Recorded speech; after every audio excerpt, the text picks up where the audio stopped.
So आता त्याच बेसिसवर थोडंसं मी आता पुढचे काही क्वेश्चन थोडं अजून एक्साइटिंग बनवण्यासाठी थोडं इमोशनल लेवलला मी जाईल, थोडा टेक्निकल पार्ट कमी होईल. की जेव्हा एज्युकेशन कम्प्लीट होतं तेव्हा दोन चॉईस युजली सगळ्या लोकांकडे असतात, की जॉब किंवा बिझनेस.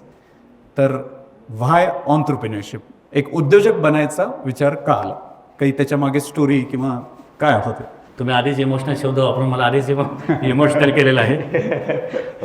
सो खरं तर आहे ना, बिझनेस, मी तुम्हाला एक छोटीशी स्टोरी सांगतो, मग मी माझ्या त्या प्रश्नाकडे येतो. एक स्टोरी अशी आहे, 2-3 महिला इंजिनिअरिंग कॉलेजचा रिझल्ट लागला त्या दिवशी आपल्या मुलाचा रिझल्ट घेण्यासाठी लाईनमध्ये होत्या आणि त्यांचं संभाषण चाललं होतं.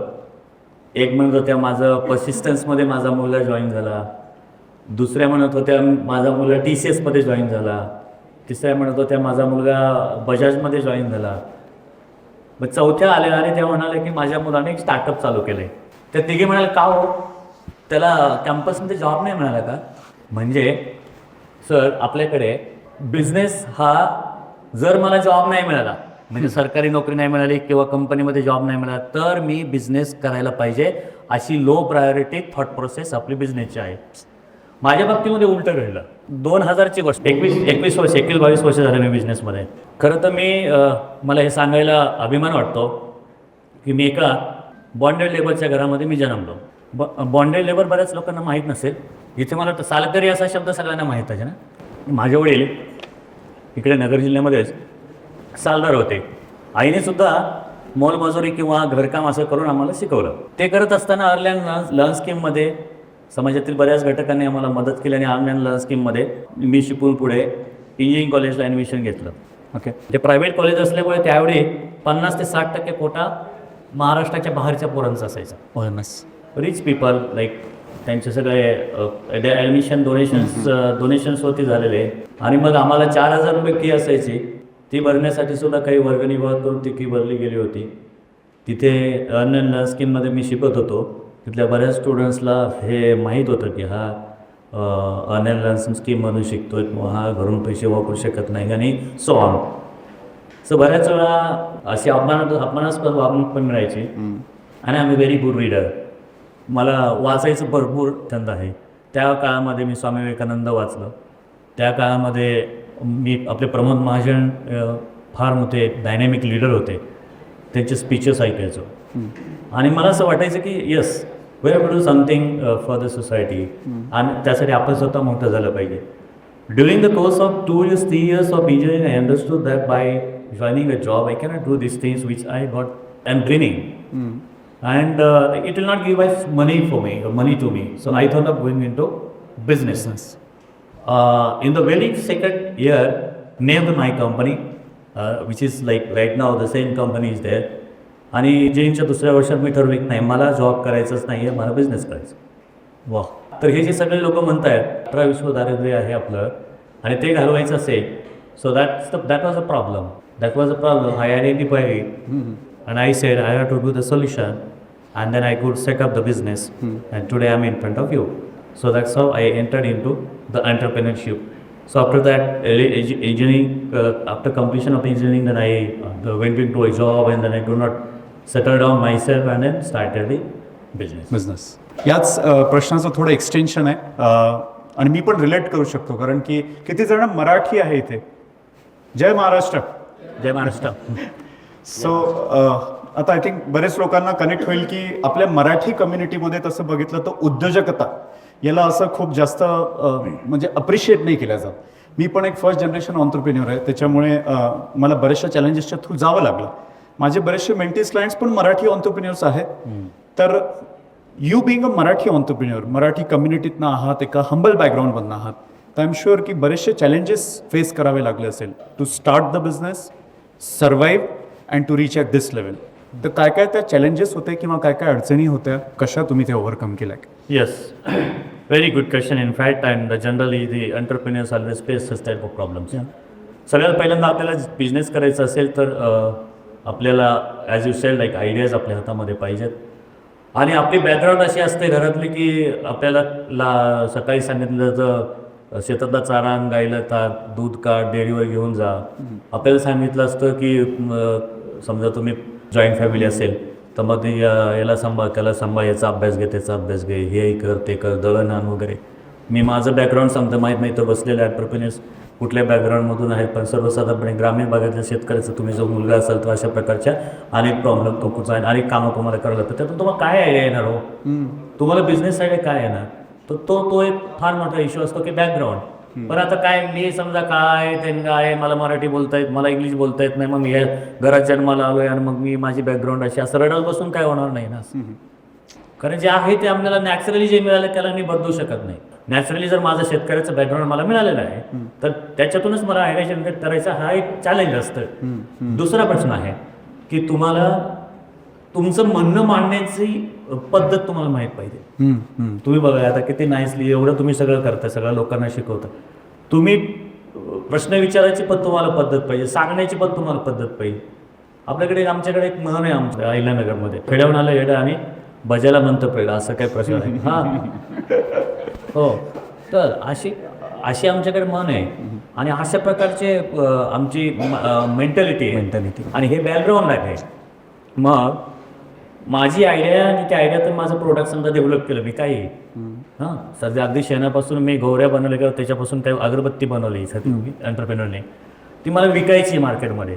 आत्ता मार्केट माझं म्हणजे जसं माझा विचार करतं कर्जत किंवा अहिल्यानगर किंवा महाराष्ट्र नाही, that's like say country, that's beyond country, like say overseas and टोटलीज.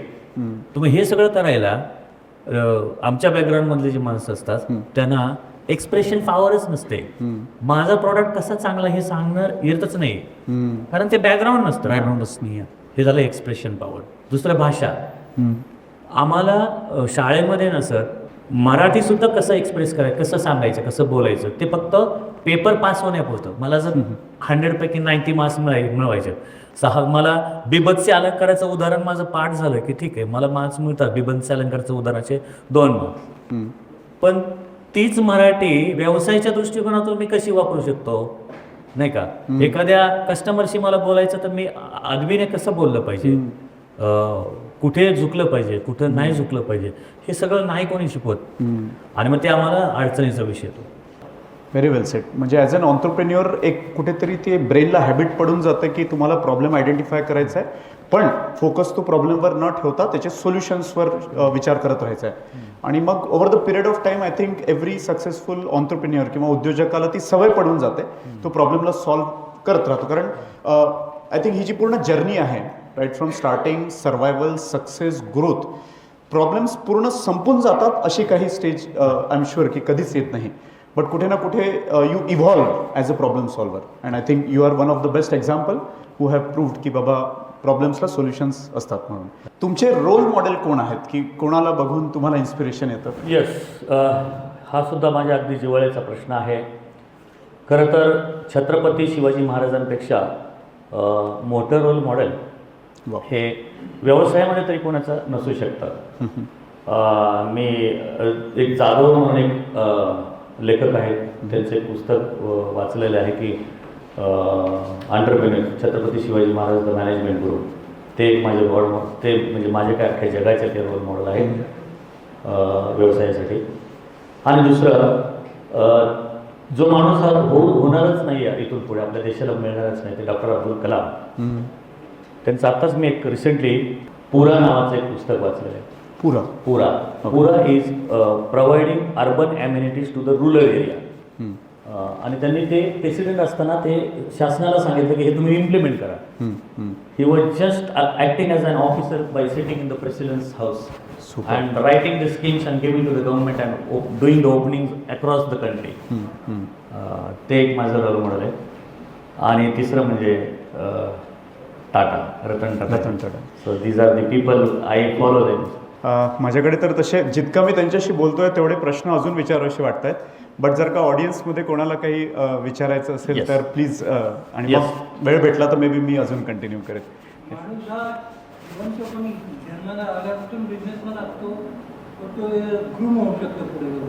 हां, म्हणजे तुम्हाला असं म्हणायचं की ते रक्तात त्याच्या बिझनेसमॅन आहे का? नाही, अजिबात नाही तसं काही. फक्त होतं कसं सर, आता मी कोणाच्या कुठल्या जातीचं नाव न घेता बोलतो. आपल्याला माणूस एक जात आहे पण त्याची पोट जात नीट सांगितलं तर नीट उत्तर देऊ शकतो मी तुमच्या प्रश्नाचं. एक सर्टन समाजामध्ये मुलगा जन्माला येतो म्हणजे लगेच बिझनेसमॅन होतं नाही, पण जन्मल्या त्याच्या बाबतीमध्ये विचार केला जातो की हा भविष्यात काय बिझनेस करणार आहे. असे कम्युनिटी आपल्याकडे आहेत सर. त्याच्याकडे ते पाचवीला, आपल्याकडे कसं पाचवीला ते बिंबुवारला जातो, अजून काय सुई दोरा पाय काय काय आणलं जातं, त्यांचं ते डोक्यात पाचवी नसेल होत मला माहीत नाही, पण त्यांच्या डोक्यातच असतं की ते पोरगं असं तर त्याला ग्रूम केलं जातं. तसं कसं ते शेंबडं असू द्या, मेकडं असू द्या, वाकडं असू द्या, कसे असू द्या, संध्याकाळी आल्यानंतर पाहुण्यारावळ्यात बसल्यानंतर कुठल्या कार्यक्रमात बसल्यानंतर त्याचा बाप, त्याची आई, त्याचा आजोबाचा आजी त्याला बोलवतात, बाबू इकडे ये, आणि सगळ्यांच्या समोर सांगतात. आता बघा हा 5 वर्षाचा शाळेत जातो पण गल्ल्यावर बसतो आणि रोज कमीत कमी 200-400 रुपये तो त्याच्या स्वतःच्या विक्रीतून तो घरी आणतो. त्यामुळे असं वाटतं की मी 200 रुपये कमवले तरी असं म्हणतात, तोच हळूहळू 2,000, 2 लाख, 2 कोटी, 200 कोटी अँड रिचेस आहे 2 बिलियन. तर साहेब त्याच्या तिथे सुद्धा ते रक्तात नसतं, ते घडवलं जातं. त्यामुळे the answer to your question is that you have to groom yourself. It doesn't come by birth. By birth, it comes like maximum your blood and maybe some disease or maybe your nature that comes by birth. But you have to groom yourself to come in the business and to be successful and to strive forever. Super. आपण म्हणजे बरेच वेळा ऐकलेलं आहे की मारवाड्यांच्या रक्तांमध्येच धंदा असतो किंवा गुजराती सिंधी कम्युनिटी. तर टू सम एक्सटेंट याला मी एका शब्दात टाकायचं तर वातावरण, की हे जे एक्झाम्पल होतं की लहानपणापासून एखादा व्यक्ती बघतो आहे की आपले वडील कस्टमरबद्दल बोलतायत, कस्टमरशी बोलतायत, कर्ज घेतायत, कर्जाचे प्रॉब्लेम्स हँडल करतायत, टीम हायर करतायत, कोणीतरी टीम पळून जात आहे, ते सगळ्या प्रॉब्लेम्सला आपले वडील किंवा आपली आई काका कोणीतरी हँडल करत आहे.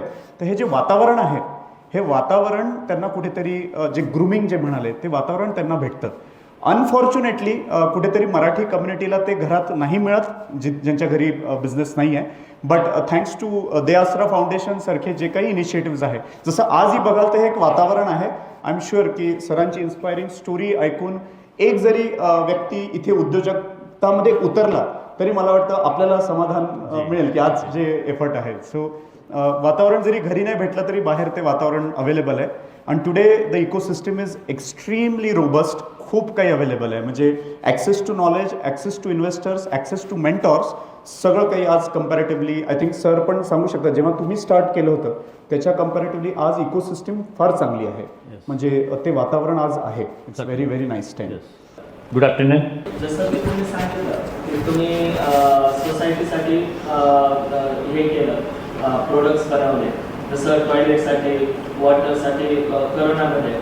पण जेव्हा आपल्याला फ्रीडम भेटला 1947मध्ये, तेव्हा सर्वात गांधीजीने ग्रामीण जी व्यवस्था आहे त्यांना सुधारण्यासाठी जास्त उपाय केला. कारण आपल्या भारतात जास्त करून खेडेगाव जास्त आहे, त्यांना सुधारायची गरज आहे. तिथं आपली जी व्यवस्था आहे ठिकाणी जसं शेती झाली, पशुपालन झालं, त्याच्यासाठी तुमची काय विचारधारणा आहे आणि तुम्ही त्याला सुधारण्यासाठी काय करणार? Very good question. In fact, what's your good name, please? Sheikh Riyaz. Yeah. Riyaz, in fact, your question is absolutely right, and I'll suggest to read the Pura book written by Honorable President Dr. APJ Abdul Kalam. Into that, what he says is that he has taken the thought of Honorable Mahatma Gandhi. From Honorable Mahatma Gandhi's thought only he has written that book. Honorable Mahatma Gandhi was saying that let's go to go to villages, because our country is having 80% villages, containing the 80% villages. The 80% population of the village is our country. In fact, the world population in the rural is 700 billion is the total population. So he says that the businesses should be done in the rural areas, because almost the entire raw material required for the businesses, except the knowledge, except the IT. If you talk about the biscuit, if you talk about any edible item, the raw material is from the rural area, right? So now government has also taken the initiative to start the businesses from the rural areas. Government is giving the special type of incentives to the businesses which are getting started into rural areas. I think government officers will focus more on that, or you can go on the websites and understand what are the facilities they are giving for developing the businesses in rural areas. The second part of your question is that what is my responsibility, what I am going to do into that. As I told you, I am the consultant for dairy processing units, food processing units, and agro-based businesses. So anybody in the as an entrepreneur, he wants to develop some business in the rural areas, I suggest you approach to me. I'll help them to implement the businesses in the rural areas. Apart from that, my own company is in the manufacturing of the dairy food processing products. Even now, this Terra Fusion company that has got one division wherein we are developing different varieties of the cows, different solutions for improving the milk yield, right? Based on the genetical changes, modifications, and research on that. So there's a lot of things which we are doing. In fact, like I really could not flash the light on entire things due to the limitation of the time. But yes, and one good example I'll tell you what I have implemented in my life. I was having my factory at Pune. Still I am having my setup at Pune and Mumbai and across Maharashtra, also in all the 32 rural areas. But I have shifted my factory to a local place. I will invite you to visit my plant. That's in rural area. So there, like, we are manufacturing all engineering products, but like that's in rural areas. And due to that, the rural people are getting the jobs and they are doing the job. Apart from their small businesses, they are taking care of there. So, and yes, we'll think about doing good things, better things in the future also. Thank you very much.